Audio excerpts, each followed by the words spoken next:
Good morning ladies and gentleman, boys and girls. कैसे सभी? बढ़िया, मजे में, fit and fine. Otherwise come not the गोली, पेटे का हौसला। तो आज हम डिस्कस करेंगे साउथ अमेरिका के बारे में। साउथ अमेरिका का फिजिकल और पॉलिटिकल मैप हम आज एक साथ डिस्कस करेंगे। तो चलिए अपना डिस्कशन स्टार्ट करते हैं।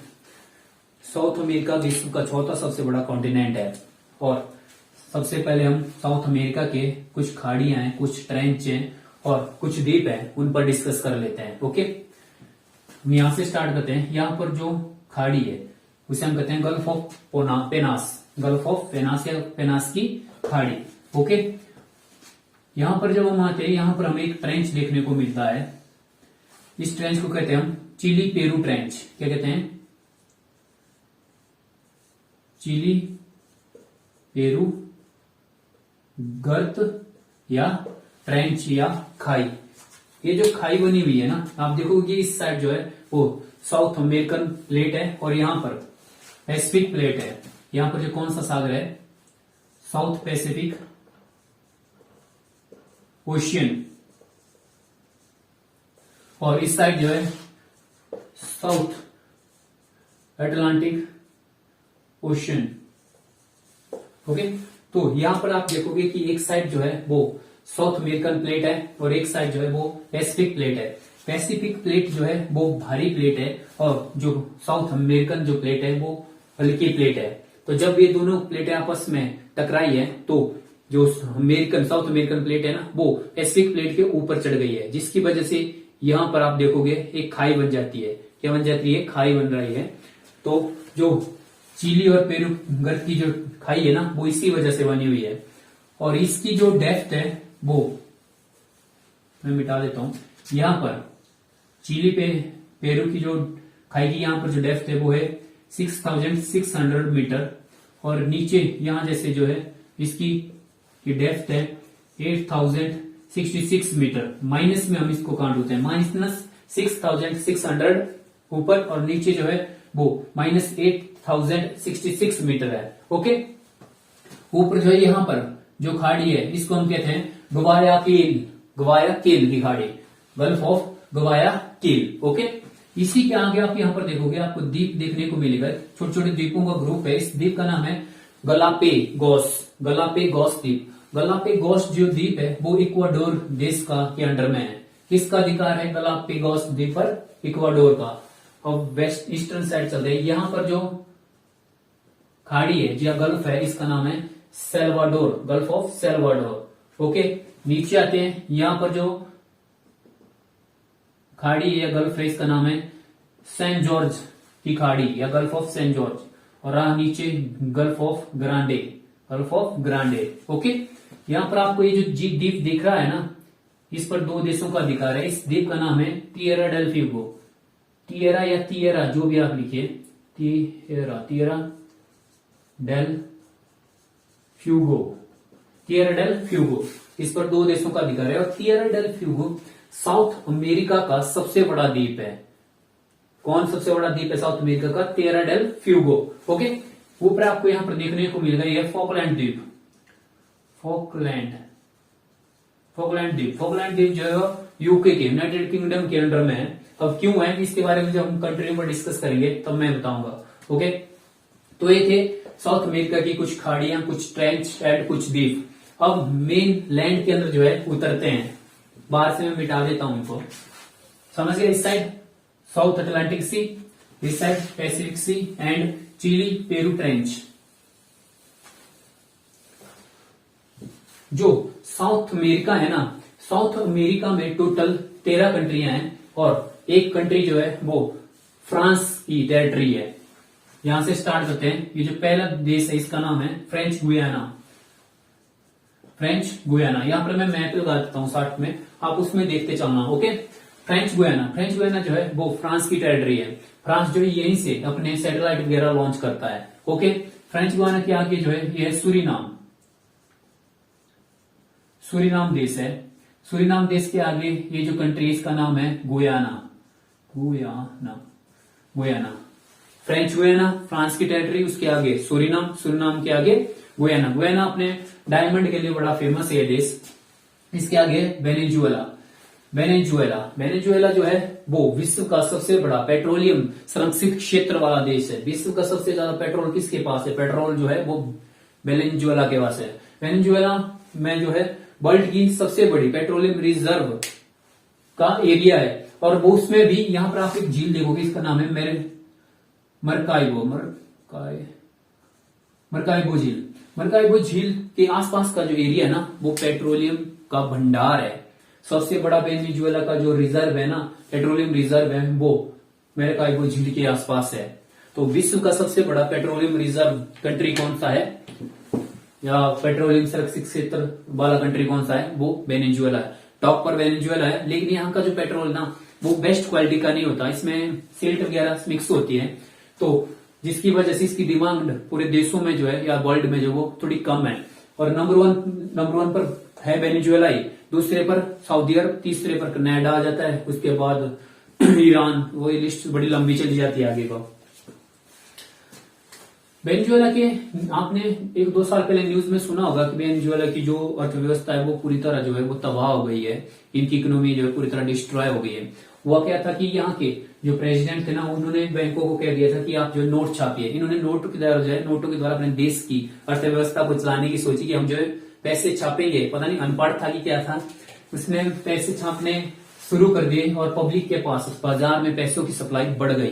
लोगों के पास लाखों के हिसाब से जो है पैसे हो गए, और उन्होंने क्या किया कि बाजार में जो मांग बढ़ा दी।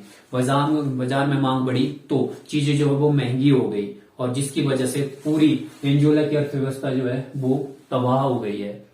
आज भी आप अगर गूगल में सर्च मारोगे तो आप देखोगे कि वेनेजुएला के जो नागरिक है वो रेडियो में जो है वो पैसे, लाखों के हिसाब से पैसे जो है बाजार में ले जा रहे हैं। एक पेन भी, मान लीजिए आपको एक पेन खरीदना है ना, तो इसकी कीमत भी जो है लाखों में होगी। 1 किलो आलू भी आपको जो है लाखों में मिलेंगे। देखिए हमारे दिमाग में भी कभी कभी खुराफाती माइंड में जो ये बातें आ जाती है कि क्यों जो है इंडिया बार बार जो वर्ल्ड बैंक IMF से लोन लेता है, अपने पास RBI है, RBI के पास पैसे छापने की मशीन है, तो क्यों ना जो है सरकार RBI को बोल के जो पैसे छाप के अपनी जो है अपने देश को डेवलप करती है, अपने देश से गरीबी दूर क्यों नहीं कर देती? तो हम ऐसा नहीं कर सकते। देखो क्या होता है कि जो पैसा होता है ना, इसीलिए जो मॉनेटरी पॉलिसी जो है वो हमारे देश में होती है। मॉनेटरी पॉलिसी जो लागू की जाती है, हर मॉनेटरी पॉलिसी में कुछ सदस्य सरकार के होते हैं, कुछ बैंक के होते हैं। अगर हमारी सरकार जो वो RBI को कहेगी कि आप नोट छापिए, ठीक है, और RBI ने नोट छाप दिया और बाजार में जो सप्लाई चली गई, लोगों के पास लाखों हो गया। आपका एग्जाम्पल ले लेते हैं, मान लीजिए आप जो 20,000 रुपए मंथली कमा रहे हैं, तो उससे जो है आपकी जो डिजायर है, आपकी जो इच्छा है, थोड़ी लिमिट होगी। आप सबसे पहले अपनी बेसिक नीड्स कंप्लीट करोगे, उसके बाद जो थोड़ा बहुत बचता है उसे सेविंग करके रखोगे। आप बाजार में मांग नहीं बढ़ाओगे, बट उसी जगह जो है आपके पास जो लाखों का पैसा हो जाए तो आप क्या करोगे?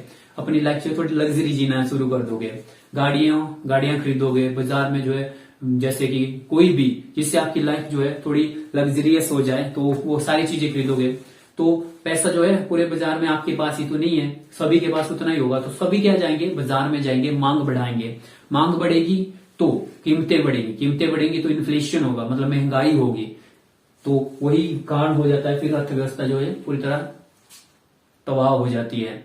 अगर बैंक जो है बाजार में पैसा है, मान लीजिए महंगाई है, हमें महंगाई कंट्रोल करनी है, तो बैंक जो है बाजार से पैसे को वापस खींचते हैं, लोन जो है वो हाई रेट पर देते हैं, जिससे क्या होता है बैंक जो बाजार है, बाजार में पैसों की सप्लाई जो कम जाती है, लोगों के पास पैसा कम आता है, जिसकी वजह से वो मांग आगे नहीं बढ़ा पाते। मांग नहीं होती बाजार में तो मजाल है कंपनियों की, वो अपनी जो प्रोडक्ट है उसकी कीमतें बढ़ाएं, कोई खरीदेगा ही नहीं, तो इसलिए जो इनको अपनी कीमतें की करनी पड़ती है, डाउन करनी पड़ती है। और ये सारा टॉपिक जो है वो इकोनॉमिक्स का है, उसमें हम डिस्कस करेंगे कि रेपो रेट क्या होता है, रिवर्स रेपो रेट क्या होता है, CRR क्या होता है, SLR क्या होता है, वो सारी चीजें इकोनॉमिक्स में होगी। ये तो जस्ट यहाँ पर थोड़ा सा जिक्र चल रहा था तो हमने कर दिया। आगे जो है कोलंबिया देश है,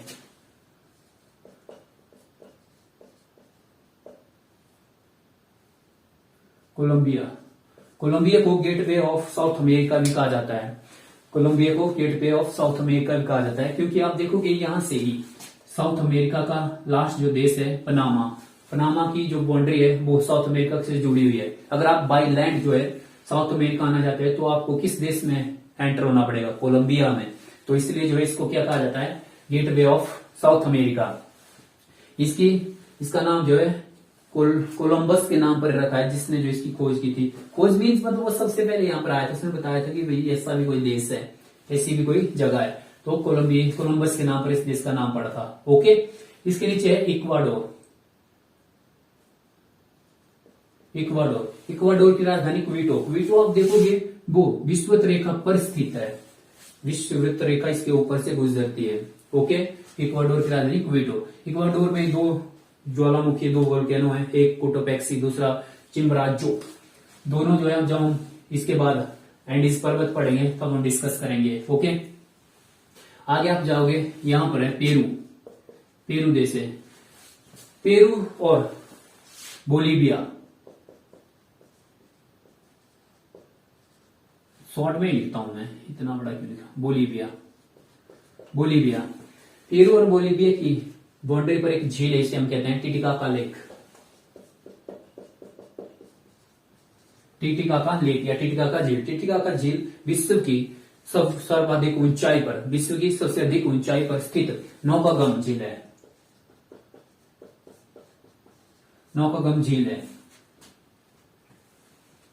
नौकागम मीन्स मतलब इस ये अपने आप में जितनी ऊंचाई पर ये है ना, उस ऊंचाई पर जो है अपने आप में एकमात्र ऐसी झील है जिसके ऊपर जो है वो नौकाएं चलाई जाती हैं। क्या चलाई जाती हैं? बोट वगैरह चलाई जाती है। नेविगेबल भी हम कहते हैं, इंग्लिश में नौकागम को नेविगेबल कहते हैं। ओके, तो विश्व की सर्वाधिक ऊंचाई पर नौकागम झील कौन सी है? Titicaca lake. अगर आपसे पूछा जाए विश्व की सबसे अधिक ऊंचाई पर स्थित लेक, तो टिटिकाका लेक नहीं। टिटिकाका लेक जो विश्व की सबसे ऊंचाई पर स्थित नौकागम नेविगेबल लेक है। बट अगर आपसे सीधा पूछा जाए विश्व की सर्वाधिक ऊंचाई पर जो झील है वो टिसोसिक्रू है। टिसोसिक्रू या टिसोसिक्रू,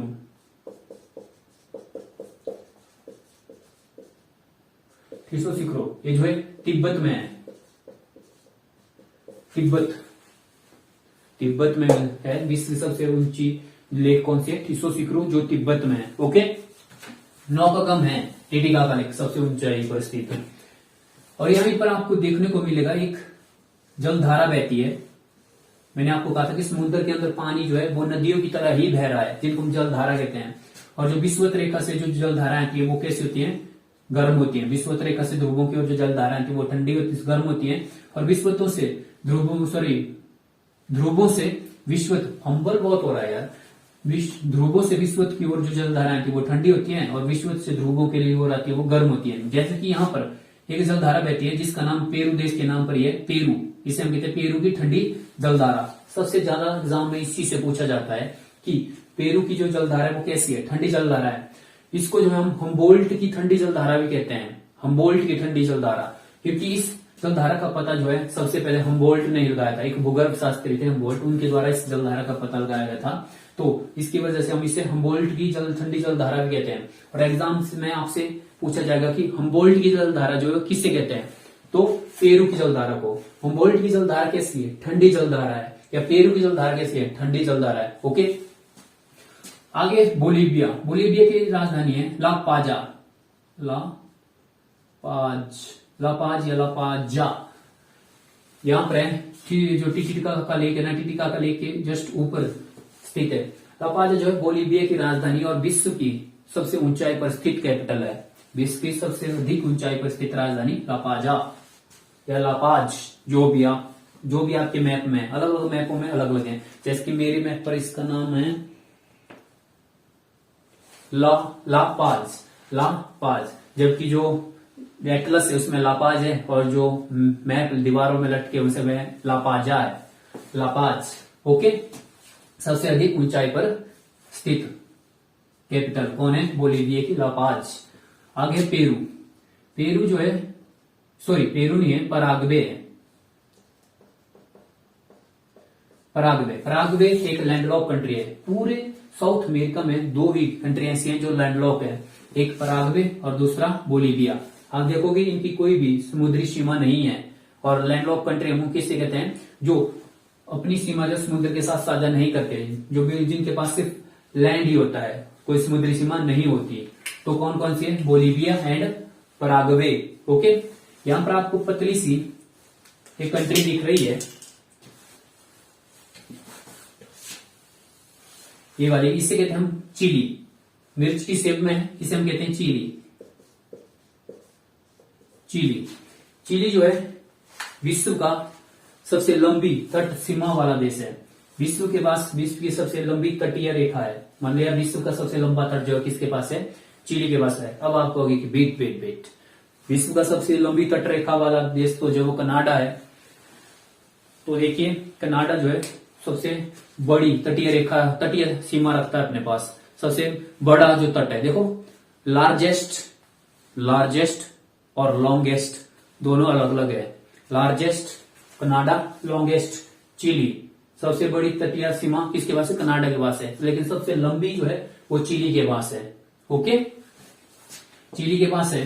क्वेश्चन सीधा पूछा जाता है कि विश्व की सबसे लंबी तटरेखा किस देश के पास है? तो चिली के पास है। इसके आगे जो देश है इसका नाम है अर्जेंटीना। अर्जेंटीना की राजधानी है ब्यूनस आयरस। यहीं पर आपको देखने को मिलेगी। इसके ऊपर जो उरुग्वे देश है इसके साथ ही ब्यूनस आयरस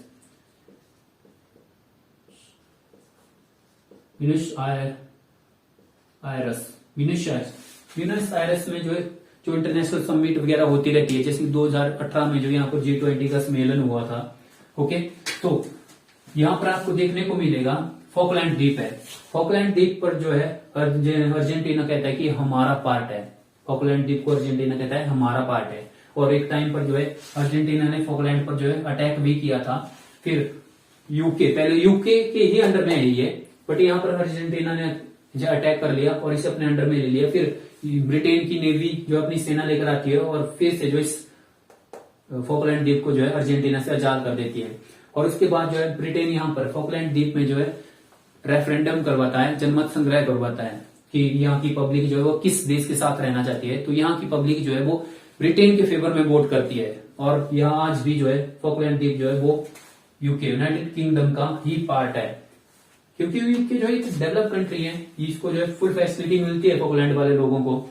तो अर्जेंटीना डेवलप नहीं है उतनी, तो नेचुरल सी बात है ये लोग किसके साथ जाएंगे? ब्रिटेन के साथ जाएंगे। ओके, यहां पर आपको देखने को मिलेगा उरुग्वे छोटी कंट्री है और शहरी कंट्री है। उरुग्वे ने जो है पहला फीफा वर्ल्ड कप के बारे में सुना है? फुटबॉल का फीफा वर्ल्ड कप होता है। जब पहला फीफा वर्ल्ड कप हुआ है ना, वो जीता था उरुग्वे ने पहला फीफा वर्ल्ड कप जीता हुआ है। और हुआ किसके साथ था? तो अर्जेंटीना के साथ में हुआ था। और उरुग्वे जो है वो 4-2 से जो है FIFA world cup first FIFA world cup जो है वो जीत गया था। ओके, तो नीचे इसको देख लीजिए आप, टिएरा डेल फ्यूगो पर जो है 2 कंट्रियों का अधिकार है। अब इसके ईस्टर्न डायरेक्शन में देखोगे, इस यहाँ पर जो है तो अर्जेंटीना मैप पर देखोगे तो अर्जेंटीना का जो कलर है वही जो है टिएरा डेल फ्यूगो के वेस्ट में ईस्टर्न डायरेक्शन का है। तो इसका मतलब है कि टिएरा डेल फ्यूगो का ईस्टर्न जो भाग है वो अर्जेंटीना के अंडर में है और जो वेस्टर्न वाला पार्ट है वो चिली के अंडर में है। ओके, अब चलते हैं ब्राजील इस साउथ अमेरिका का सबसे बड़ा देश है। ब्राजील साउथ अमेरिका का सबसे बड़ा देश है और 2 कंट्रियों को छोड़ के बाकी सभी कंट्रियों के साथ सीमा साझा करता है। 2 कंट्रियां कौन कौन सी? एक चिली और दूसरा इक्वाडोर। चिली आप देखोगे यहाँ पर ऊपर बोलीविया, नीचे पराग्वे और अर्जेंटीना, इनके वेस्टर्न डायरेक्शन में है। तो इसकी वजह से ये क्या है, ब्राजील के साथ अपनी सीमा साझा नहीं करता है। इक्वाडोर के आगे देखोगे आप कोलंबिया और पेरू है, इसलिए जो इक्वाडोर भी ब्राजील के साथ अपनी सीमा साझा नहीं करता है। ब्राजील में यहां पर साओ पोलो एक शहर है, इसे जो है कॉफी कैपिटल ऑफ कॉफी कहा जाता है। यहाँ पर जो कॉफी बड़े मात्रा में जो उगाई जाती है और साओ पोलो से ही कॉफी को आगे ले जाया जाता है बाय रोड। और यहाँ पर एक बंदरगाह है सेंटोस बंदरगाह में से जो इन्हें इस कॉफी को पूरे वर्ल्ड के लिए एक्सपोर्ट कर दिया जाता है। सेंटोस को जो हम कहते हैं कहावा पतन या कहावा बंदरगाह। कहावा जो है इंग्लिश में जो है कॉफी और हिंदी में जो है कहावा कहा जाता है कॉफी को। तो कॉफी पोर्ट या कहावा पतन जो है किसे कहा जाता है? सेंटोस बंदरगाह को कहा जाता है। ब्राजील में जो कॉफी है ना वो बहुत हाई लेवल पर, ह्यूज लेवल पर जो है इनको उगाया जाता है। और ब्राजील में आपको रबड़ देखने को मिलेगा। वैसे तो सबसे ज्यादा रबड़ जो है वो जो हमारा थाईलैंड आई थिंक, मैं कंफर्म नहीं हूं, थाईलैंड जो है सबसे ज्यादा, थाईलैंड है। और दूसरे नंबर पर जो आसियान कंट्री है ना उनमें से एक है, टॉप पर थाईलैंड ही होगा मेरे हिसाब से। तो रबड़ जो है वो ब्राजील में भी उगाया जाता है। मेन जो रबड़ का मूल, जो रबड़ का पेड़ है ना, जो रबड़ का पौधा है उसका मूल जो घर है वो ब्राजील का अमेजोन का जंगल ही है। मूल स्थान का है रबड़ का, ब्राजील या अमेजोन का जंगल। ओके, यहां पर आपको एक रिवर देखने को मिलेगी, नाम है अमेजन नदी। अमेजन नदी के यहां पर तट पर एक पोर्ट है मनाउस जो है विश्व का सबसे अंतरतम बंदरगाह है। यहां से जहाज आते हैं और अंदर अमेजन नदी के अंदर घुसकर जो है यहां पर मनाउस तक जो है पहुंच जाते हैं। और यहां से जो है जितना भी माल होता है उसे जहाज से बाहर ले जाते हैं। तो सबसे अंतरतम बंदरगाह कौन सा है? मनाउस है। ओके, तो ये था हमारे ब्राजील की, साउथ अमेरिका की कंट्रियां, टोटल 13। ओके, कौन कौन सी रिवाइज कर लीजिए। पहली फ्रेंच गुयाना, दूसरी गुयाना, पहली फ्रेंच गुयाना, उसके साथ ही जो कंट्री है सूरीनाम, उसके आगे गुयाना, फिर वेनेजुएला के आगे इक्वाडोर के नीचे पेरू के आगे बोलीविया के आगे पराग्वे के आगे उरुग्वे के नीचे जो है वो अर्जेंटीना के साथ ही तट में जो है वो चिली, बीच में बच जाता है हमारा ब्राजील। और टोटल 13 कंट्रियां। यहां पर मैं एक मैप बनाता हूं।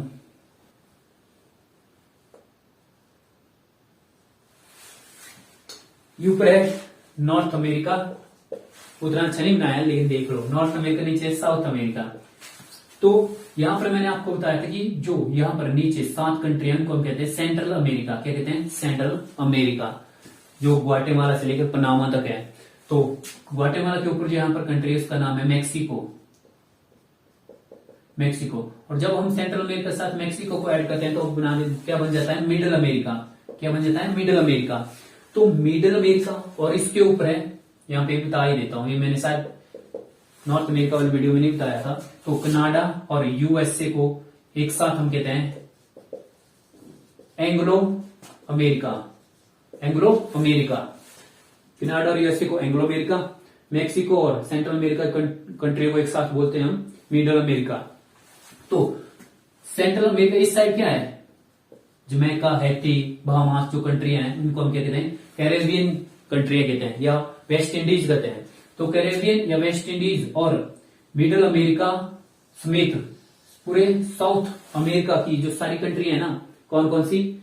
वेस्ट इंडीज या कैरेबियन कंट्रियां और मिडिल अमेरिका और साउथ अमेरिका की इन सभी कंट्रियों को एक साथ हम कहते हैं लैटिन अमेरिका।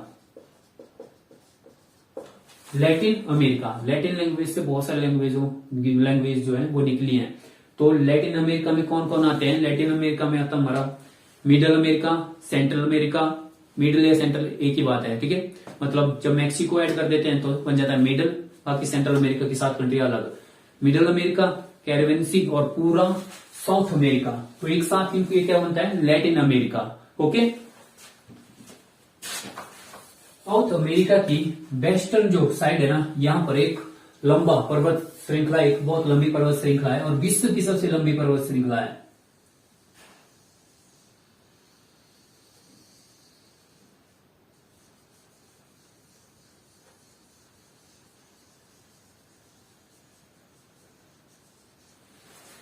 विश्व की सबसे लंबी पर्वत श्रृंखला, इसका नाम है एंडीज जो पर्वत श्रृंखला है विश्व की सबसे लंबी पर्वत श्रृंखला है। दूसरी रॉकी, जो नॉर्थ अमेरिका में रॉकी है ना, वो दूसरी सबसे लंबी पर्वत श्रृंखला है और उसी का भाग है नीचे को, और दोनों महाद्वीपों पर हम इनको अलग अलग कर देते हैं। तो नॉर्थ अमेरिका में एंडीज और नॉर्थ अमेरिका में इसका नाम जो रॉकी है और साउथ अमेरिका में एंडीज है। एंडीज विश्व की सबसे लंबी पर्वत श्रृंखला है या सबसे लंबा पर्वत है एंडीज पर्वत। ओके, तो एंडीज पर्वत के साथ साथ यहां पर आप देखोगे बहुत सारी ज्वालामुखी हैं।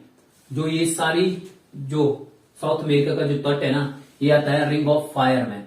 आपको मैंने शायद अभी हमने डिस्कस नहीं किया इसमें कि जो प्रशांत महासागर है ना, इसके चारों साइड का जो तट है जो महाद्वीपों के साथ लगता है, वहां पर चारों साइड प्रशांत महासागर के चारों साइड जो है ज्वालामुखी है, मतलब लगातार ज्वालामुखी है, इसलिए इस पूरे हिस्से को क्या कहते हैं हम, रिंग ऑफ फायर। ओके, तो साउथ अमेरिका में यहां पर आप तट के साथ साथ देखोगे जो हमारा एंडीज माउंटेन है, यहाँ पर बहुत सारे ज्वालामुखी हैं। जैसे कि यहाँ पर जो ये देश है इक्वाडोर में जो है कोटोपेक्सी ज्वालामुखी है। कोटोपेक्सी ज्वालामुखी कहाँ है? इक्वाडोर में है।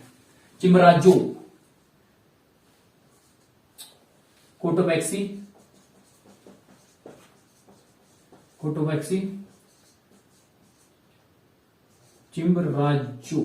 चिमराजो ज्वालामुखी दोनों कहां पर है? वो इक्वाडोर में। ओके, और यहां पर आप चिली में देखोगे ओजोस डेल सलाडो ज्वालामुखी है। चिली में ओजोस डेल सलाडो ज्वालामुखी है। तो ओजोस डेल सलाडो विश्व का सबसे अधिक ऊंचाई पर स्थित ज्वालामुखी है। कौन है? Ojos del Salado. ज्यादातर जो कोटोपेक्सी को जानते होंगे, लेकिन कोटोपेक्सी नहीं है, ओजोस डेल सलाडो है विश्व का सबसे ऊंचाई पर स्थित ज्वालामुखी। चिली में यहाँ पर एंडीज पर्वत की सबसे ऊंची चोटी और साउथ अमेरिका की सबसे ऊंची चोटी माउंट एकांकागुआ। चिली में क्या हाइट क्या है इसकी? 6,960 मीटर। 6,960 मीटर। कहां पर है? चिली में। नाम क्या है? एकांकागुआ। तो एकांकागुआ एंडीज पर्वत की सबसे ऊंची चोटी है और साउथ अमेरिका की सबसे ऊंची चोटी है, चिली में है।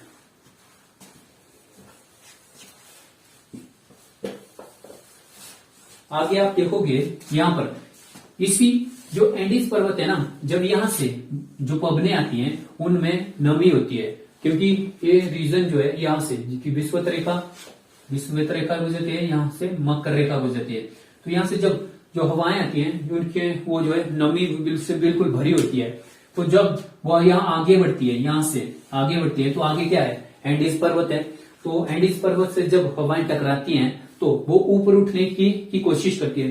जब हवाएं ऊपर उठने की कोशिश करती हैं तो ऊपर जैसे उठती है तो उनका तापमान जो क्या हो जाता है? गिर जाता है, टेम्परेचर गिर जाता है, जिसकी वजह से उनके अंदर जो नमी होती है वो पानी में कन्वर्ट हो जाती है और बारिश के रूप में नीचे बरसती है। तो जितनी भी बारिश होती है वो एंडीज पर्वत की ईस्टर्न डायरेक्शन में हो जाती है और वेस्टर्न डायरेक्शन में हवा खाली हो जाती है, जिसकी वजह से आप यहां पर देखोगे, यहां पर एक चिली के ईस्ट वेस्टर्न डायरेक्शन में यहां पर जो है चिली में ही अटाकामा मरुस्थल है।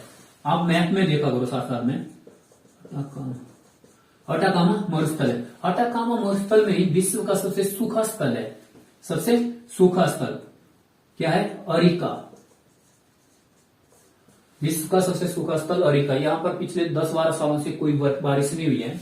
अरिका कहां पे? अटाकामा मरुस्थल चिली में ही है। ओके, यहां पर आप आओगे नीचे, यहां पर आप देखोगे अर्जेंटीना में पैटागोनिया का मरुस्थल है।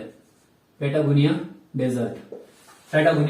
क्वेश्चन पूछे जाते हैं बार बार कि पैटागोनिया डेजर्ट कहां है? अर्जेंटीना में। तब जो अटाकामा मरुस्थल है वो कहां है? वो चिली में है। सबसे सूखा स्थल कौन है? अरिका है। ओके, विश्व का सर्वाधिक, या आपसे मैं कहूं कि भारत की सर्वाधिक बारिश कहां पर होती है? भारत में सर्वाधिक बारिश जो है कहां पर होती है? आप बताइए। यहां पर आप आगे आओगे तो यहां पर हमारा ब्राजील देश है। ब्राजील देश के यहां पर नीचे इस वाले हिस्से में आप देखोगे ब्राजील हाईलैंड है। ब्राजील हाईलैंड है और ऊपर आप देखोगे यहां पर क्या है? गुयाना है ना, तो यहां पर गुयाना हाईलैंड है।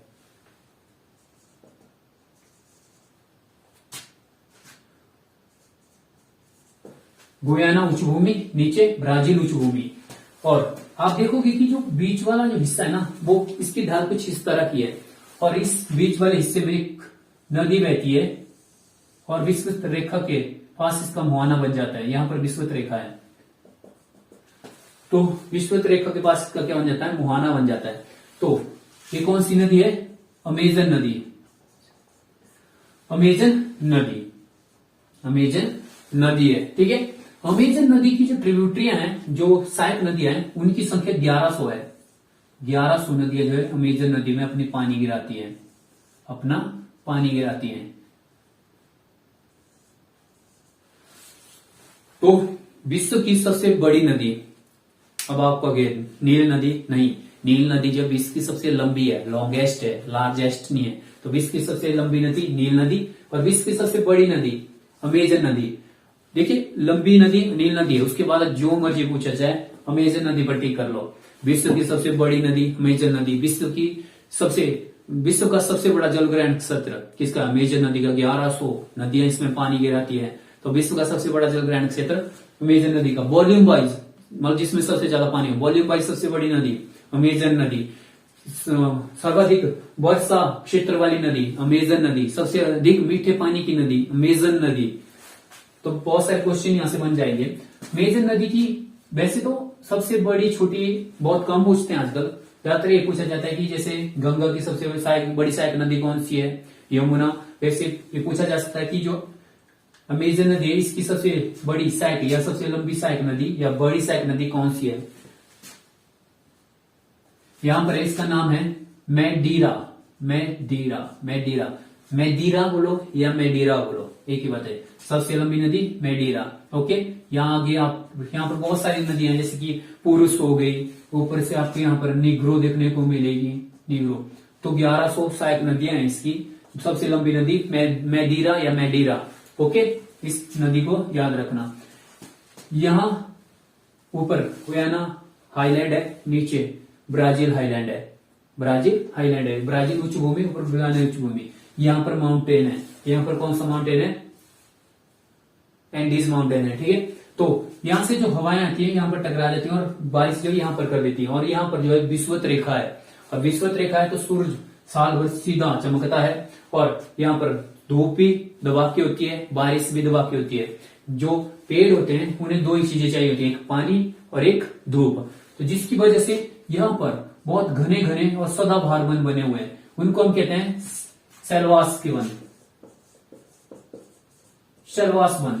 सेलवास वन कैसे हैं? सदाबहार वन है, या इन्हें सदाबहार या इनको वर्षाधारी वन भी कहते हैं, क्योंकि अपनी पत्तियां वगैरह नहीं गिराते, क्योंकि यहाँ पर जो है नमी जो है वो भरपूर है, इसलिए इनको अपनी पत्तियां आने की जरूरत नहीं पड़ती। हमारे यहाँ के जो पेड़ पौधे हैं उन्हें अपनी पत्तियां गिराना पड़ती है आज के टाइम में, क्योंकि यहाँ आज के टाइम जो हवाएं जो होती है सूखी होती है, और जो पेड़ों की पत्तों से गुजरती है तो वहां से उनकी नमी छीन लेती है, जिसकी वजह से पेड़ सूख सकते हैं। इसलिए पेड़ जो अपनी पत्तियां गिरा देते हैं ताकि जीवित रह सके।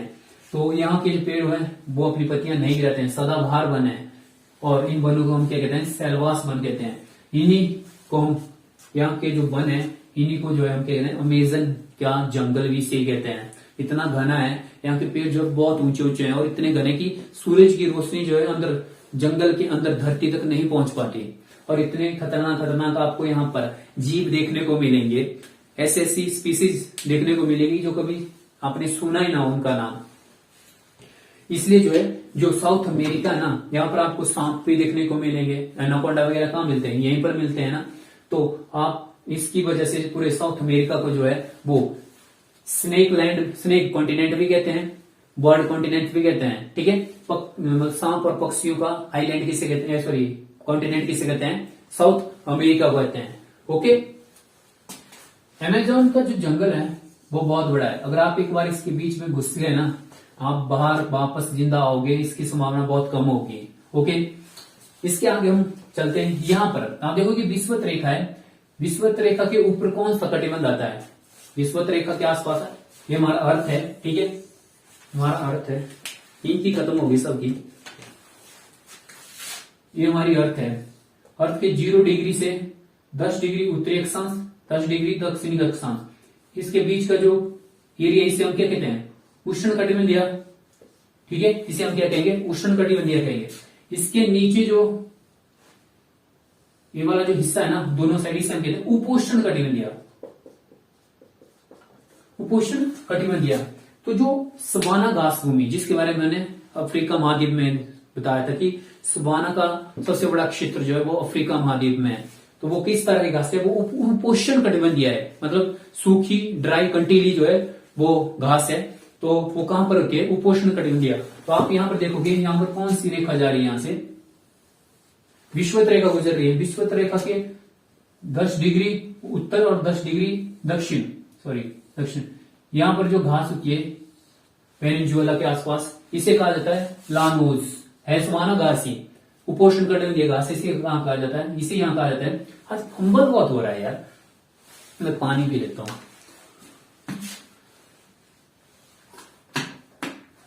पूरे मैप की ऐसी की तैसी हो गई है, समझ आ रहा है ना।